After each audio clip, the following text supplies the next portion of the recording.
রবিবার বিকেলের মাত্র আধ ঘন্টার ঝড় বৃষ্টিতে সাধারণ মানুষ হাঁসফাঁস করা গরমের হাত থেকে সাময়িকভাবে রক্ষা পেলেও তছনছ হয়ে গিয়েছে রায়গঞ্জকে ভালোবেসে থেকে যাওয়া হাজারের বেশি পরিযায়ী পাখিদের ঘর। ঝড়ের দাপটে মৃত্যু হলো প্রায় 100টি পক্ষী শাবকের। অসুস্থ অবস্থায় আস্তানার খোঁজে এদিক ওদিক ঘুরে বেড়াচ্ছে শাবকদের দল। দেশ বিদেশের পশুপ্রেমী থেকে পর্যটকদের আকর্ষণের জায়গা রায়গঞ্জ কুলিক পক্ষী নিবাস। প্রতি বছরই সুদূর সাইবেরিয়া থেকে পরিযায়ী পাখিদের দল এই পক্ষী নিবাসে এসে ঘর বাঁধে জুন জুলাই মাসে।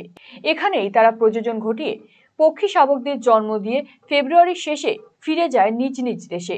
কিন্তু বেশ কিছু পাখি রায়গঞ্জকে ভালোবেসে ঘর বেঁধে থেকে যায় রায়গঞ্জের তুলসীতলা, মিলনপাড়া, রবীন্দ্রপল্লী সহ রায়গঞ্জের বেশ কিছু পাড়ায়। প্রাকৃতিক আবহাওয়ার পরিবর্তনের ফলে এই পাখির দলই আবার জানুয়ারি ফেব্রুয়ারি মাসে প্রজনন ঘটিয়ে জন্ম দেয় পক্ষী শাবকদের। রবিবার বিকেলের ঝড়ই কাল হলো পাখি এবং তাদের পক্ষী শাবকদের।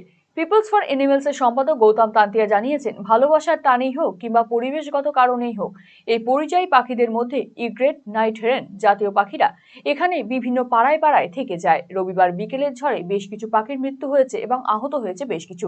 তারা চান বন দপ্তর আহতদের চিকিৎসার ব্যবস্থা করুক। রায়গঞ্জে বিকেলে হঠাৎ ঝড় বৃষ্টিতে আমরা দেখলাম বেশ কিছু পরিযায়ী পাখি গাছ থেকে পড়ে মারা গিয়েছে। আপনারা জানেন, কুলিক পাখিরালয়ের যে পরিযায়ী পাখিগুলো মূলত মে মাসে তারা কুলিক ফরেস্টে আসে এবং ডিসেম্বরে ফিরে যায়। কিন্তু কিছু পাখি, বিশেষ করে লিটিল ইগ্রেট এবং নাইট হেরন মতো কিছু পাখি রায়গঞ্জের বেশ কিছু পাড়ায় পাড়ায় গাছে পার্মানেন্টলি বাসা বেঁধে সেখানেই থাকতে শুরু করে। কিন্তু আজকের হঠাৎ এই ঝড় বৃষ্টিতে বেশ কিছু পাখি পড়ে মারা গিয়েছে। আমরা চাই যেগুলো পাখি বেঁচে আসে বা যেগুলো ইনজিওর্ড, সেগুলো বন দপ্তর সেগুলোর চিকিৎসার ব্যবস্থা করুক। আমরাও লক্ষ্য করছি যদি কোনো পাখি বেঁচে থাকে বন দপ্তরের হাতে তুলে দেবো, যাতে সেগুলো।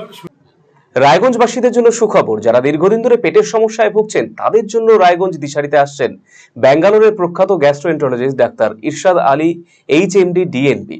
এখন থেকে প্রতি মাসে নির্দিষ্ট দিনে ডাক্তারবাবুকে দেখাতে আজই যোগাযোগ করুন দিশারি হেলথ কেয়ার, উকিলপাড়া, রায়গঞ্জ শাখায়। যোগাযোগ করুন 7477785509 এই নম্বরে এবং 7477785512 এই নম্বরে।